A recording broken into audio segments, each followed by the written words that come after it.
ሰበር ዜና ይዤላችሁ መጥቻለሁ። ኦርቶዶክሳውያን አብዝታው ተከሷል።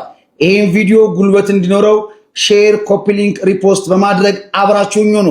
ለኢትዮጵያ ፌዴራል ፖሊስ የወንጀል ምርመራ ጠቅላይ መምሪያ አዲስ አበባ ወንጀሉ ተጠርጣሪ ወይም ተከሳሽ አቶ ትዝታው ተጠርጣሪ ወይም ተከሳሹ ነዋሪነቱ በውጭ ሀገር በማድረግ ሃይማኖትን ከሃይማኖት ግጭት ለመፍጠር የኢትዮጵያ ኦርቶዶክስ ተዋሕዶ ቤተክርስቲያን እምነት ተከታዮችን በየደረጃው ያሉትን አገልጋዮች የቤተክርስቲያን የበላይ ውሳኔ ሰጪ አካል የሆኑትን ቅዱስ ሲኖዶስና ሊቃነ ጳጳሳትን ለማዋረድ ለመሳደብና ምዕመኑን ስሜቱን ለመንካት ብሎም በሀገሪቷ ውስጥ ሁከትና ብጥብጥ እንዲነሳ ለማድረግ በተለያዩ መረጃ ማሰራጫ መንገዶችና ከ5000 በላይ ተከታይ ባለው የራሱ የዩቲዩብ ቻናል በመጠቀም አንደኛ የኢትዮጵያ ኦርቶዶክስ ተዋሕዶ ቤተክርስቲያን ብፁዓን አባቶች በየገዳሙ ውስጥ ያሉ ገዳማውያን መነኮሳት አገልጋዮች ግብረ ሰዶማውያን ናቸው በማለት ሁለተኛ የኢትዮጵያ ኦርቶዶክስ ተዋሕዶ ቤተክርስቲያን የመተትና የጠንቋይ ቤት ናት በማለት ሶስተኛ የኢትዮጵያ ኦርቶዶክስ ተዋሕዶ ቤተክርስቲያን የምትገለገልባቸው ሃይማኖታዊ የጸሎት የታሪክ የገድላትና ድርሳናት መጻሕፍትን ድውያን መጻሕፍት ናቸው መጥፋት አለባቸው በማለት ሶስተኛ የኢትዮጵያ ኦርቶዶክስ ተዋሕዶ ቤተክርስቲያን የምትገለገልባቸው ሃይማኖታዊ የጸሎት የታሪክ የገድላትና ድርሳናት መጻሕፍት ድውያን ናቸው መጥፋት አለባቸው በማለት አራተኛ የኢትዮጵያ ኦርቶዶክስ ተዋሕዶ ቤተክርስቲያን በቅድስና የምታከብራቸውን የምትዘክራቸውን ቅዱሳን አባቶችና እናቶችን ጣዖታት ናቸው በማለት አምስተኛ የኢትዮጵያ ኦርቶዶክስ ተዋሕዶ ቤተክርስቲያን የቃል ኪዳንን ታቦት የማይጠቅም ሽንኩርት መክተፊያ ጣውላ ነው በማለት ስድስተኛ ሰማዕቷ ቅድስት አርሴማን የምድራችን ጣዖት ናት በማለት በአጠቃላይ የኢትዮጵያ ኦርቶዶክስ ተዋሕዶ ቤተክርስቲያን መጽሐፍት ሰብስበው መቃጠል አለባቸው በማለት ነው። ይህንንና የመሳሰሉትን ክስ በማድረግ የኢትዮጵያ ኦርቶዶክስ ተዋሕዶ ቤተክርስቲያን የሕግ ክፍል ለኢትዮጵያ ፌዴራል ፖሊስ የወንጀል ምርመራ ክስ አቅርቧል። ታውንተነ አይደለ? ስለዚህ ደረትን ነፍተህ ልትናገር ይገባል። መጽሐፍ ቅዱስ ባሎች ሚስታቸውን እንዲደፍሩ ይፈቅዳል ነው ያልከው። ያልከኝ ያለው የኦርቶዶክስ ክርስትና አስተምሮህ የምንለው የወንዶች የበላይነትን ያራምዳል። እነዚህ ሁለት የተቀነጨቡ አጫጭር ቪዲዮዎች ስትሰሙ ወይም ስታዩ ምን ተሰማችሁ? በእርግጥ በጣም በተቀነጨበ ቪዲዮ ሙሉ ነገር መረዳት እንችላለን ማለት አይደለም። ነገር ግን እጅግ በጣም ኮር የሆነ ነገር ግን ተላልፎባቸዋል። የመጀመሪያው ዲቤቷ ላይ ስለዚህ መጽሐፍ ቅዱስ መድፈርን ያበረታታል ሊል በሚችል ደረጃ የተናገረችው ንግግር ወንድማችን ሐኪም መልስ ሰጥቶበታል። አሁን ደግሞ ከወንድማችን ኢዮብ ወይም ኤስድሮስ ጋር ያደረገችው ዲቤት በእርግጥ የፊታችን አርብ የሚለቀቅ ይሆናል። ሙሉን ስንመለከት ሀሳባችንን እንሰጣለን። ነገር ግን አሁንም እጅግ ያልተዋጠልኝና በጣም ደስ ያላለኝ ነገር ከመጀመሪያው ካደረገችው ስህተት ጋር የተመሳሰለብኝ ከተቆረጠች ቪዲዮ አንፃር ስለዚህ የኦርቶዶክስ ቤተክርስቲያን የኛ ቤተክርስቲያን ማለት ነው የወንዶችን የበላይነት ከፍ እንደምታደርግ በሚመስል አይነት አድርጋ የተናገረችው ሐሳብ ብዙም ደስ የማይል እኔ የኔ ተቃውሞ ወይም የኔ ሐሳብ የሚመጣው በኋላ ሙሉ ዲቤቱን ከተመለከትኩት በኋላ ነው። ነገር ግን አሁን የሆነ ጀነራላይዝ ለማድረግ የምትሞክሪው ነገር ግን ብታስተካኪ መጀመሪያ መጽሐፍ ቅዱስን አሁን ደግሞ ቤተክርስቲያንን ይሄ ነገር ደስ የማይል ነገር ነው። ስለዚህ ከሁለቱ እህቶች ከእህቴና ከወንድሜ ጋር የተደረገውን ዲቤት ዓርብ ዕለት ካየንና ከተመለከትን በኋላ የራሳችንን ሐሳብ እንሰጥበታለን። ነገር ግን በውይይቱ መሃል ላይ ቤተክርስቲያንን አታክ የሚያደርግ የክርስቲያኖችን አይምሮ ማኒፑሌት የሚያደርግ ነገር ካየንበት ፊታችንን እናዞርና መስጠት ያለብንን ምላሽ የምንሰጥ ይሆናል። ከዛ አንፃር ዓርብ ዕለት ሙሉ ውይይቱን እንመለከታለን እናያለን። ነገር ግን ጀነራላይዝ እየተደረገ መጽሐፍ ቅዱስ እንደገና ደግሞ ቤተክርስቲያን የሚሉ ሐሳቦች ባይንጸባረቁ ላለው ውይይቱን ከተመለከተን በኋላ ደግሞ መስጠት ያለብንን ሐሳቦች ከውይይቱ በኋላ እንሰጣለን። ቸሩ ስሙኝ። በሶስተኛውና በአራተኛው ክፍለ ዘመን ቤተክርስቲያን መንፈስ ቅዱስና መጽሐፍ ቅዱስን ጥላ ከፖለቲካ ጋር ተጋባች። በ16ኛው ክፍለ ዘመን ከረጅም ዝምታ በኋላ እነ ማርቲን ሉተር እና እነ ጆን ካልቪን ቃሉን ሲያነሱ መንፈሱን ግን አልነኩትም፣ ተዉት። ከዛ በፊት በ1904 በእንግሊዝ ዌልስ ውስጥ የነበረ ሪቫይቫል ነበር። እነ ጆን ዌስሊ ወጣት ልጅ ነው እየሰበከ ብዙ ሰዎች በመንፈስ ቅዱስ ይሞሉ ነበር። ግን የአዙዛው እሺ አልቅበት እዚህ ጋር ነው ወዳጃችን የተናገረው ነገር ሰምታችኋልና ትንሽ ነገር ብቻ ልበላችሁ። 3ኛውና 4ኛው ክፍለ ዘመን ላይ ቤተክርስቲያን የእግዚአብሔርን ቃልና የእግዚአብሔር መንፈስ ጥላ ከፖለቲካ ጋር ተጋባች አለ። which means የእግዚአብሔርን ቃልም የእግዚአብሔርን መንፈስንም አጣችሁ ማለት ነው። ስለዛ ሞተች ማለት ነው፣ ጠፋች። ቤተክርስቲያን እንደ ቤተክርስቲያን አስቡት፣ የኢየሱስ ቤተክርስቲያን የእግዚአብሔርን ቃል የእግዚአብሔርን መንፈስ አጣች ማለት በቃ በራሷ ህይወት ሊኖራት አይችልም። እንዲህ ብሎ መናገር በነገራችን ላይ በተዘዋዋሪ ጌታችን ክርስቶስ ኢየሱስን ቀጥታ መሳደብ ነው። በነገራችን ላይ እንዴት መሰላችሁ? ቤተክርስቲያን ሙሽራይቱ ናት፣ ክርስቶስ ደግሞ ሙሽራው ነው። ሙሽራይቱ ጠፍታ ታውቃለች ብሎ መናገር ማለት ሙሽራው መጠበቅ ተስኖት ነበረ ቤተክርስቲያን እንደማለት ነው። በመጽሐፍ ቅዱሳችን ላይ ሙሽራው ክርስቶስ ኢየሱስ ቤተክርስቲያን እንደሚጠብቃት የሚያሳዩ በጣም በርካታ የመጽሐፍ ቅዱስ ክፍሎች አሉ። እንደሚታወቀው ለምሳሌ ቤተክርስቲያንን የገሃነም ደጆች አይችሏትም ብሏል። ስለዛ ልጠፋ አትችልም። እንዳልኳችሁ የእግዚአብሔርም ቃልም የእግዚአብሔር መንፈስም ከሌላት በራሱ ህይወት ሊኖራት ስለማይችል ሞታለች ስለሚያስብል ማለት ነው። ሌላው ሲቀጥል ጌታችን ኢየሱስ ቃል ገብቷል። ማቴዎስ ወንጌል ምዕራፍ 28 ቁጥር 19 ላይ እነሆ እኔ እስከ ዓለም ፍጻሜ ድረስ ሁል ጊዜ ከእናንተ ጋር ነኝ ብሏል። መች?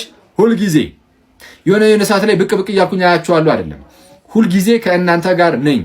ለምን? ለዘላለም የሚኖረውን ከእነርሱ ጋር ማለት ነው መንፈስ ቅዱስን ስለሚልክላቸው በእርሱ በኩል ሁሌ ከእነርሱ ጋር ይኖራልና ወላጆች እንደሌላቸው ልጆች አልተዋችሁም ብሎ ጌታችን ኢየሱስ ቃል ገብቷል። ይህ ለሐዋርያት ብቻ ሳይሆን ለእኛም ይሰራል። ወዳጃችን ግን እያለ ያለው በቃ ክርስቶስ ቤተክርስቲያንን ወላጅ እንደሌላት ልጅ ብቻዋን ጥሏት ነበረ እንደማለት ነው። ይሄ ክርስቶስን ከመሳደብ ውጪ ሌላ ምንድን ነው? ባይሆን ግን ክርስቶስ ቤተክርስቲያንን እንደሚጠብቃትና ሁሌም እንደሚንከባከባት ክቡር ጳውሎስ እንዲህ ብሎ ይናገራል። በኤፌሶን መልእክቱ ምዕራፍ 5 ቁጥር 25 ጀምሮ እንዲህ ይላል፣ ባሎች ሆይ ክርስቶስ ደግሞ ቤተክርስቲያንን እንደወደዳት ሚስቶቻችሁን ውደዱ። በውሃ መታጠብና ከቃሉ ጋር አንጽቶ እንዲቀድሳት ስለ እርሷ ራሱን አሳልፎ ሰጠ። ስለ ቤተክርስቲያን ራሱን አሳልፎ ሰጠ። እስከ ሞት ድረስ ከወደዳት ራሱን አሳልፎ የሰጠው ለእርሷ ከሆነ እንግዲያውስ በተአምር እንድትጠፋ አይፈቅድም።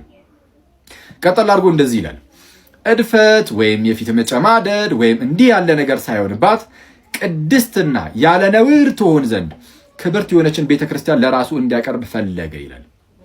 ምን ሳይኖርባት? እድፈትም የፊት መጨማደድም። የፊት መጨማደድ የሚመጣው ከእርጅና ጋር ነው። ማይ ብራዘር፣ እርጅና እንኳን እንዳይኖርባት፣ እድፈት እንዳይኖርባት፣ ነውር ወይም እንዲህ ያለ ነገር ሳይሆንባት ክብርት የሆነች ቤተክርስቲያንን ለራሱ እንዲያቀርብ ፈለገ።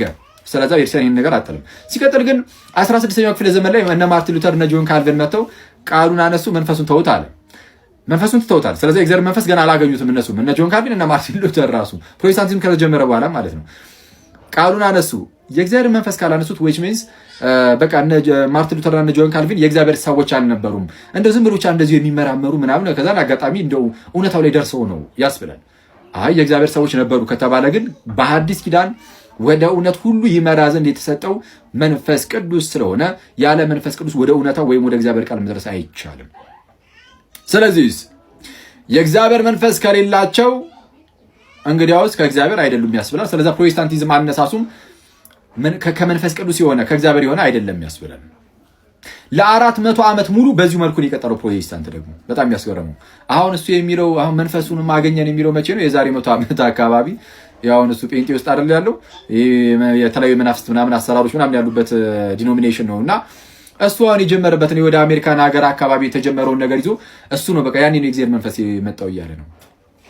ለ1900 ዓመት አካባቢ ሙሉ ያልነበረ መንፈስ ቅዱስ የዛሬ 100 ዓመት ማይ ብራዘር ከየትም ሊመጣ አይችልም። ይህንን መንፈስ ጠረጠረው፣ መርምረው።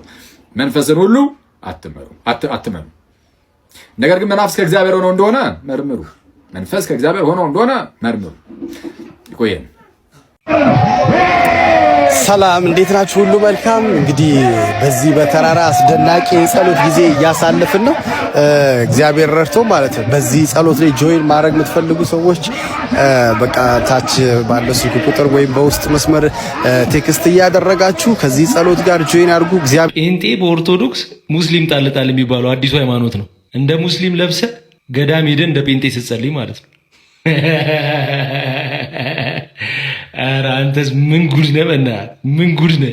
ዳገት መውጣት ቁልቁለት መውረድ አያስፈልግም። በኢየሱስ አንዴ ድነናል እኛ እያላችሁ ኦርቶዶክስን ስተቹ የነበራችሁ ሰዎች፣ ስትሰድቡ የነበራችሁ ሰዎች ዛሬ ገደል ተራራ ወጣችሁ ጥሩ አምልኮ እያካሄዳችሁ ነው።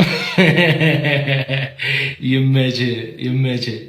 ተከታዮቻችሁ ግን በጣም ነው የሚያዝናኑኝ ሁልጊዜ። በነገራችን ላይ ለእነሱ መልእክት ሳላስተላልፍ አላልፍም። ሁሌ ይመቸ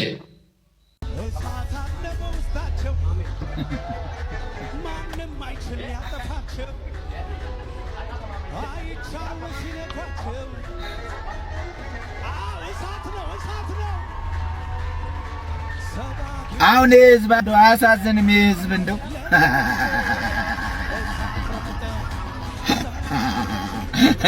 በጎን ድኛለሁ ይላል። ለዳነ ህዝብ አሁን የዚህ ሰውዬ ንፍጥና የዚህ ሰውዬ ላብ ምን ያደርግለታል? የናይጄሪያ መተትና የናይጄሪያ ጥንቆላ ያለው እዚህ ቤት ውስጥ ነው።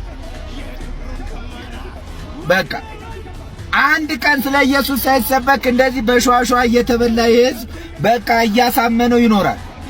ችግሩን እየተነገረው በችግሩ መፍትሄ ያገኛለሁ ብሎ ሲደሰት ይኸው ላቡን እያጠጣው ንፍጡን እያበላው ይኖራል።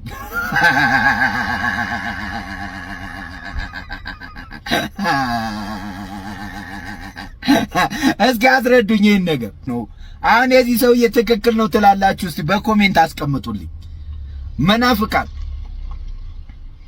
ይህ ሰውዬ ምን እያደረገ ነው? በስከርፑ ላቡን ጠረገና ልክ አንገቱ ላይ ሲያስቀምጠው ተጠምልሎ ሰውዬው ወደቀ። ንገሩኝ እስኪ ምንድን ነው? ጥንቆላ ነው? መተት ነው? ወይስ የናይጄሪያ ደግሞ ሌላ አንድ የራሱ የሆነ የሀገሩ ስም አለ?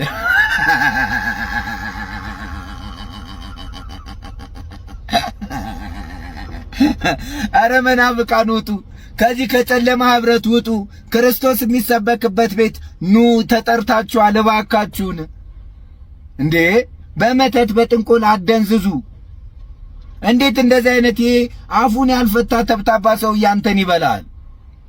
ወይኔ ወይኔ ወይኔ!